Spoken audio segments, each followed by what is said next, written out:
வணக்கம். தமிழ் திரையுலகில் இயக்குனர்கள் காலம்னு ஒரு இருந்ததுங்க. அதாவது எல்லிசார் டங்கன் அமெரிக்காவிலேருந்து வந்து தமிழ் படங்களை இயக்கி வெற்றி பெற்றவர். அதே மாதிரி ராஜா சாண்டோ, அதே போல் director Subramanian, SS Vasan, AV Meiyappa Chettiar, பா நீலகண்டன், இப்படி இயக்குனர்கள் காலம். அப்புறம் அடுத்து வந்தபோது அதே மாதிரி ஹீரோக்களுடைய காலம் வந்துச்சு. எம்ஜிஆர், சிவாஜி அவர்களுடைய காலம் வந்தது. ஆனாலும் அதுக்குள்ளே புகுந்து வெளியே வந்தவர் யாருன்னு கேட்டிங்கன்னா ஸ்ரீதர். இதே மாதிரி சாதாரணமாக ஒரு எளிய கிராமத்தில், அதாவது நன்னிலமர்களே கொள்ளுமாங்குடி என்கின்ற சின்ன சாதாரண கிராமத்தில் கைலாசம் என்கின்ற காமாட்சி அம்மாள் தம்பதியினருடைய மகனாக பிறந்த பாலச்சந்தர் அவர்கள் 1930 பிறந்தவர். அவர் அங்கே பள்ளி படிப்பை முடிச்சுட்டு அண்ணாமலை பல்கலைக்கழகத்தில் பிஎஸ்சி பட்டத்தை முடித்தார். ராம அரங்கனல் அப்போ இவருடைய நல்ல நண்பர். அதே போல் இவரோடு கூட படித்தவர்களெல்லாம் திரைத்துறையிலையும் மற்றதிலையும் இருந்தாங்க. இவருக்கு அப்புறம் சென்னையில் ஏஜிஎஸ் ஆஃபீஸ், அதாவது அந்த கணக்கியல் துறையில் வந்து இவர் வேலைக்கு போயிட்டார். அப்போவே இவருக்கு சினிமா தாகம் இருந்தது, நாடகம் எழுதுகிற ஆர்வம் இருந்தது. நாடகங்கள் எழுதினார். குறிப்பாக சொல்கிறதா இருந்தால் ஆங்கில நாடகங்களில் வந்து அவர் நிறைய எழுதியிருக்கிறார். அது அரங்கேற்றமும் பண்ணியிருக்காரு. அப்புறம் சினிமாவுக்குள்ளே வர்றதுக்கான வாய்ப்பு, ஒரு ஆச்சரியம் என்னன்னு கேட்டிங்கன்னா, இவர் முதல்ல கதைவசனம் எழுதின ஒரு படம் எதுன்னா எம்ஜிஆர் அவர்களுக்கு தான். தெய்வத்தாய் அப்படின்னு ஒரு படம். இந்த தெய்வத்தாய்க்கு கதைவசனம் எழுதியிருப்பார். அதனால எம்ஜிஆர் படம்ங்கிற பேரில் வந்ததுனால அது நமக்கு தெரியாமல் போயிடுச்சு. இவர் இயக்கி வந்த முதல் படம் எதுன்னு கேட்டிங்கன்னா நீர்க்குமிழிங்கிற படம். நாகேஷை கதாநாயகனை வைத்துக்கொண்டு இவர் பண்ணியிருப்பார். பலர் கூட சொன்னாங்க, இது என்ன நீர்க்குமிழின்னு உடனே உடஞ்சி போகுமே, சென்டிமெண்ட்ஸாக நல்லா இல்லையே, அது கதாநாயகன் வர செத்து போகிறானே, ஆடி அடங்கும் வாழ்க்கையிட ஆறடி நிலைமை சொந்தமாடான்னு ஒரு பாட்டெலாம் இருக்கேன்னாங்க. ஆனால் அந்த படம் பிரமாதமாக வெற்றி அடைஞ்சது. எப்படி ஸ்ரீதர் அவர்களுடைய நெஞ்சில் ஒரு ஆலயம் ஒரு மருத்துவமனையிலே எடுக்கப்பட்டதோ, அதுபோல் இவருடைய அந்த நீர்க்குமிழி படமும் மருத்துவமனையிலே வி கோபாலகிருஷ்ணன், சௌகர் ஜானகி, மேஜர் சுந்தரராஜன், இவங்க எல்லாருமா சேர்ந்து நடிச்சிருப்பாங்க. அப்புறம் என்ன ஆச்சுன்னா, இவர் தனக்குன்னு ஒரு பாணியை கொண்டு வந்தாருங்க. தமிழ் திரையுலகில் அதிகமான புதுமுகங்களை உருவாக்கி அரங்கேற்றம் பண்ணவர் யாருன்னு கேட்டால் இவர் தான். அரங்கேற்றம்னே ஒரு படம் எடுத்தார், அது வேறு விஷயம். சிவாஜி அவர்களை வச்சு ஒரு படம் எடுத்தார், எதிரொலின்னு ஒரு படம் பண்ணார். ஆனால் அந்த படம் இப்போ சரியாக போகலை. அதுக்கு முன்னால் அவள் ஒரு தொடர்கதைன்னு ஒரு படம் எடுத்தார். அத்தனை பேரும் புதுமுகம். அதெல்லாம் சுஜாதா, ஸ்ரீபிரியா, விஜயகுமார், ஜெய் கணேஷ், இத்தனை பேரும் அதில் அறிமுகமாக இருப்பாங்க. அதே போல் ஒவ்வொரு படத்துலையும் ஒரு புது முக அறிமுகமாக இருப்பாங்க. ஏன் இன்றைக்கி சூப்பர் ஸ்டார் சொல்கிற மாதிரி ரஜினிகாந்த் அவர்கள், அதே போல் என்னுடைய இணைய நண்பர் பத்மஸ்ரீ கமலஹாசன் அவர்கள், இவங்கெல்லாம் பாலச்சந்தர் பள்ளிக்கூடத்தில் வந்தவங்க தான்.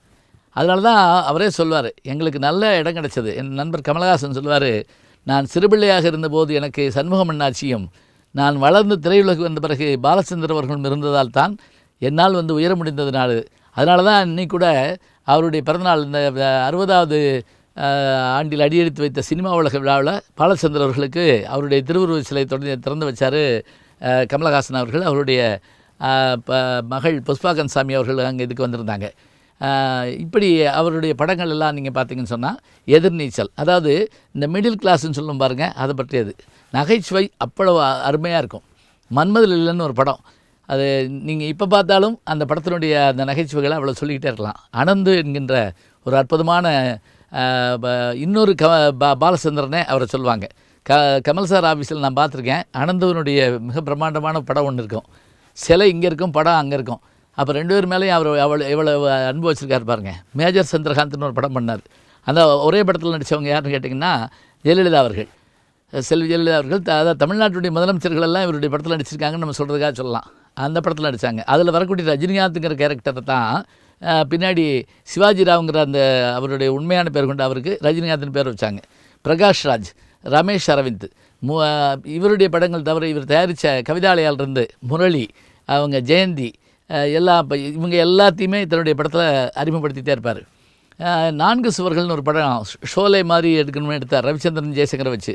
ஆனால் அந்த படம் சரியாக போகலை. அதுக்கு பதில் ஜெயசங்கரை வச்சு 100க்கு 100ன்னு ஒரு படம் எடுத்தார். அது பிச்சுக்கிட்டு ஓடிச்சு அப்படியே. பாமாவஜியம்னு ஒரு படம், அடையப்பா இன்றைக்கி பார்த்தாலும் சிரிப்பாக இருக்கும். அனுபவி ராஜா அனுபவி டபுள் ஆக்ட் படம், அதை வச்சு இது பண்ணி காமிச்சார்.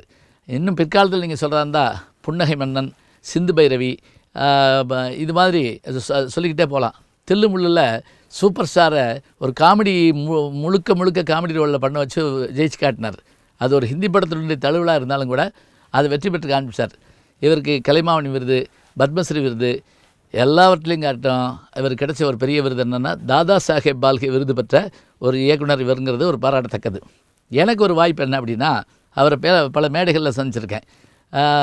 சாக்லேட் கிருஷ்ணா 600வது அரங்கேற்றத்தின் போது நண்பர் கிரேசி மோகன் அவர்கள் வந்து கிருஷ்ணன் வேஷத்தில் உட்காந்துருப்பார். பக்கத்தில் கமல் இருப்பார், பக்கத்தில் பாலச்சந்தர் இருப்பார். அதில் ஒரு 40 நிமிஷம் நான் பேசுகிறது நீங்கள் கேட்டிருப்பீங்க. யூடியூப் சேனலில் பார்த்தீங்கன்னா தெரியும். அதோடு மட்டும் இல்லைங்க, இது மேடையில் பார்த்தோம் சந்திச்சவங்க சொல்கிறது பெரிய விஷயம் இல்லை. நான் அவரோட நடிச்சிருக்கேன், அதுதான் பெரிய விஷயம். உத்தம வில்லன் படம் கமல் அவர்கள் எடுத்தார். அந்த உத்தம வில்லன் தான் அவருக்கு அநேகமாக திரையுலகில் கடைசி படம்னு நினைக்கிறேன். அதில் வந்து விஸ்வநாத் அவர்களும் பாலச்சந்தர் அவர்களும் நடிச்சிருந்தாங்க. பெங்களூரில் ஷூட்டிங் நடந்தது. அப்போ நான் போகிறப்பெல்லாம் முதல்ல போன உடனே அவர்கிட்ட வணக்கம் சொல்லி பேசிக்கிட்டு இருப்பேன். ரொம்ப சந்தோஷமாக கையை பிடிச்சிட்டு உட்காந்துட்டு ஹியூமரை பற்றி அவ்வளோ நல்லா சொல்லுவார். அதோடு மட்டும் இல்லை, நான் கேரள நாட்டிலும் பெண்களுடனே ஒரு படம் நடிச்சிருந்தேன். நானும் ரேணுகா அவங்களும் நடிச்சிருந்தோம். எஸ்எஸ் குமரன் டைரக்ட் பண்ணிருந்தார். அந்த படத்தை பற்றி என்கிட்ட கேட்பார்.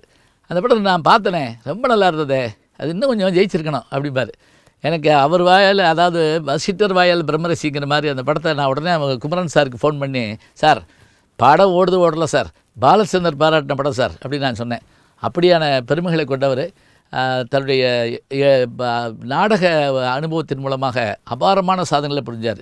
சின்னத்திரையிலையும் கால் வச்சு, சின்னத்திரையில் அவருடைய அந்த ரயில் ஸ்நேகங்கள், ரயில் பயணங்கள், அதே மாதிரி இப்போ கூட நீங்கள் போட்டு பார்த்தீங்கன்னா இந்த மின்பிம்பங்கள் மூலமாக அவருடைய பையன் கைலாசம் அவங்களோட தாத்தா பேரை தான் வச்சுருப்பார். அவர் வந்து எத்தனையோ சாதனைகளை பண்ணி கொடுத்துருக்கிறாரு. ரமணி வெர்சஸ் ரமணி இன்றைக்கி நீங்கள் போட்டு பாருங்கள்.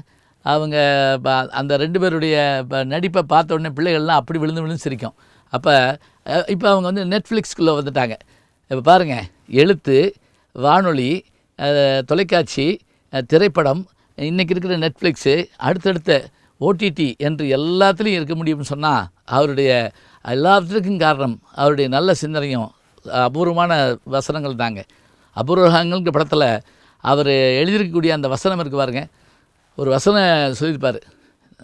ரஜினிகாந்த் வந்து ஏமாற்றிட்டு போயிருப்பார் ஸ்ரீவித்யாவை. அவர் வந்தபோது அவர் இறந்து போயிடுவார். அந்த அம்மா ஒரு வசனம் பேசுவாங்க, ஸ்ரீவித்யா, அவர் உயிரோடு இருந்த வரைக்கும் எனக்கு கல்யாணம் ஆகலை, அவர் இறந்தபோது நான் விதவி ஆகிட்டேன் அப்படிங்கும். இதை பாராட்டி பத்திரிகையில் எழுதினாங்க. இது வந்து வசன கவிதைன்னு நம்ம சொல்கிறோம். இது வந்து வசனத்துலேயே அற்புதமான ஒரு கவிதை என்று, அழகாக செல்லுலாய்ட் கவிதை என்று இதை சொல்லுவாங்க. அப்படி வசனங்கள் மூலமாக ரொம்ப அழகாக சொல்லியிருப்பாங்க. அவளூர் தொடர்கதை படத்தில் வந்து அந்த பெண்ணை இவங்க ஃபடாபட் ஜெயலட்சுமி சொல்கிறப்ப அவர் ரொம்ப கர்வியாக இருப்பா போட்டிருக்கே அப்படின்னு உன்னை பற்றி சொல்கிறாங்களே அப்படின்னு. ஒரு பெண் கர்வம் பிடிச்சவளாக இருக்கலாம், கர்ப்பமாக இருக்கக்கூடாது அப்படின்னு சொல்லி ஒரு வார்த்தை சொல்லுவார். அப்போ அந்த படம்லாம் பிளாக் அண்ட் ஒயிட்டில் ரொம்ப பெரும்போடு போட்டுச்சு.